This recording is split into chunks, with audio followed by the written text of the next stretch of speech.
we're going to do a lot of this in lab, so there's a whole packet that's on this, and so we're not going to spend too much time on it.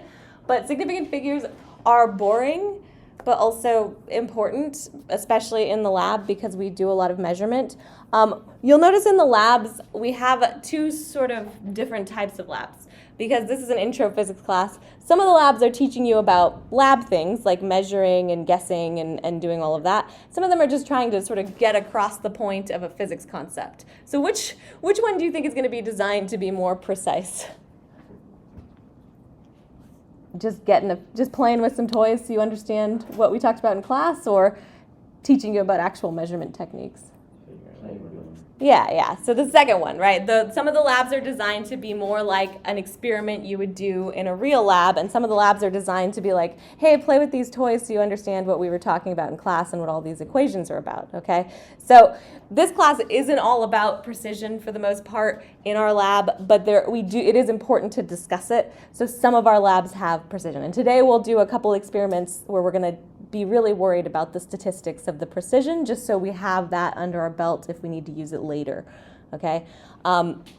Okay, so let's talk about Sig Figs.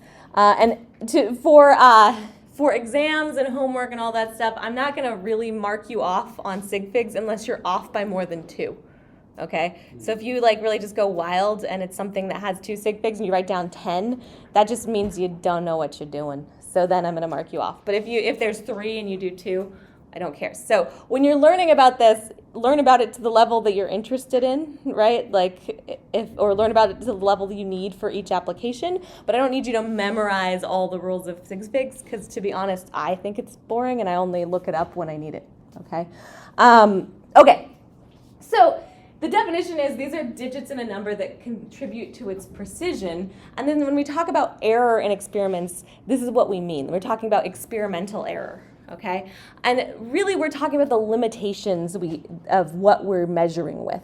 All right, so if you seeing something with precision up to 6 or 7 decimal places is unusual. Okay, your calculator will give you a bunch of digits, but that doesn't mean they mean anything. Like I said, calculators are just dumb robots that do what you tell them. So they will retain precision that has no physical meaning.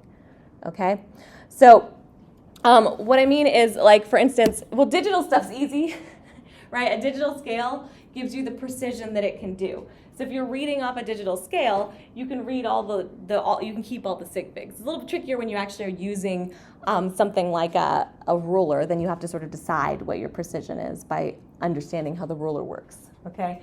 But this is showing 4 significant figures, but this could be misleading, because what if this is miscalibrated, okay? Or what if this thing's broken? You're trusting the electronics of the scale. So it's always good to calibrate things occasionally, especially if you have digital things. So digital things seem easier, but you can have large systematic errors if you're not taking care of your equipment.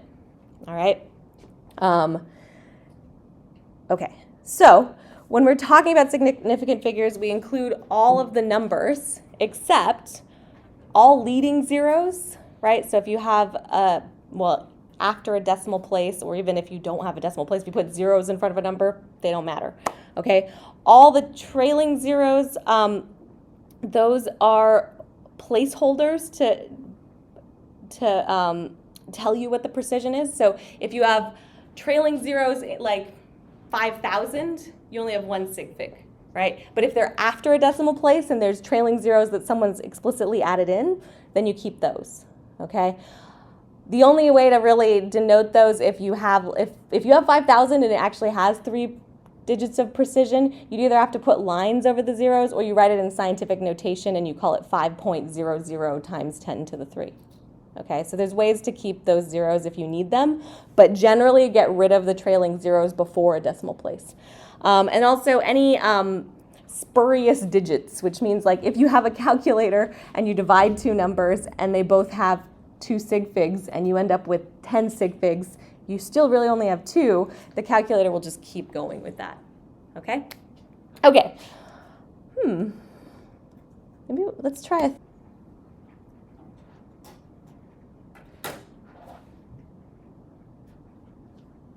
okay, it's almost everybody.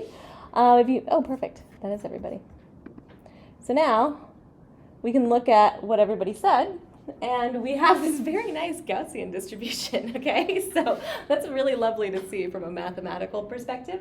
So what we're going to do now is I'm going to hide this. I'm going to start the timer again.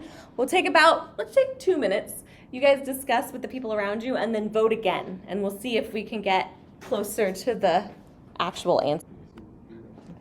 Okay, we're pretty sure it's either A or C. So let's just go through and look at each of these numbers, okay? So over here, 8,200, how many sig figs? 4, 2, 4, 3. Oh boy, 2. Trailing zeros don't matter before a decimal place unless there's a special notation that they do, okay? So this has 2 sig figs. How many does this have? 4. Also 2. Leading zeros don't matter after a decimal place, okay? That's why we're doing this. How many sig figs does 0.430 have? 3. Trailing zeros matter after a decimal place, okay? And then how about this one?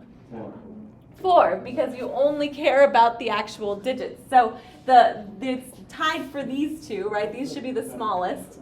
This should be the biggest. So it should be D, then C, and then A and B are the same, which should give us answer C. Okay? Any questions about that? Really, this is just learning the rules. Okay? All right. We're good? Kind of good? Slightly unsettled. All right, don't worry, we're going to do a whole lab with this, so you'll be really good at it soon. I apologize. I was going to give people some sort of chemistry PTSD flashback. But, okay, what's the precision of this ruler on the side that we care about, which is the metric side? Like, how good of an answer can you get? To what value? Can you get it to a centimeter, to a millimeter, to a nanometer? What do you think? Probably about millimeter precision, right? Assuming that the thing has a nice edge and you have good eyes, okay? So this ruler has a precision of about a millimeter. Really, there's no indication of anything smaller than a millimeter, so if you're saying you can get a precision smaller than a millimeter, you're just lying, okay? Getting the millimeter precision depends on your ability to do the measurement. So for instance, what length is this Snickers bar? 47. It's tricky, right? Because it doesn't have great edges.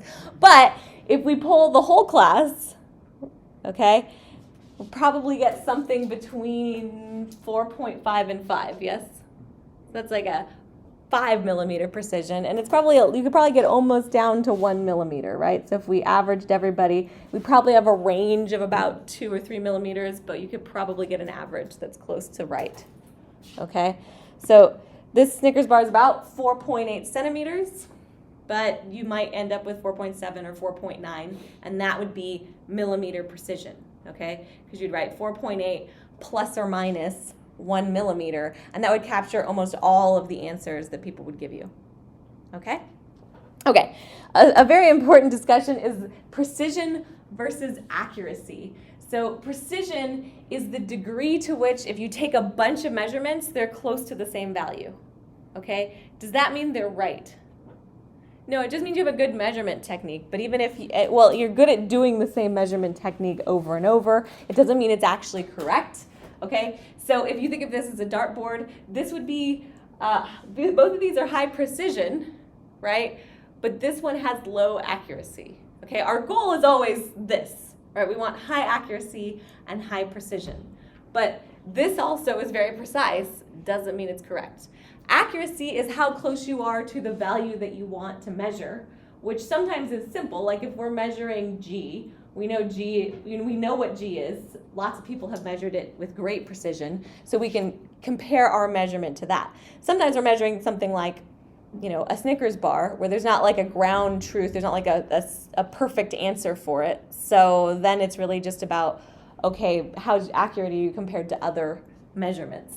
So the other accuracy is really how close your average is to your target value, right? What you think the right answer is, or what you know the right answer is. So this would be high accuracy but low precision, because you can see the average is on the bullseye, but overall the things are spread out all over. And then this is going to be low accuracy and low precision. The average isn't where your value is, and also all of your measurements are all over the place, okay?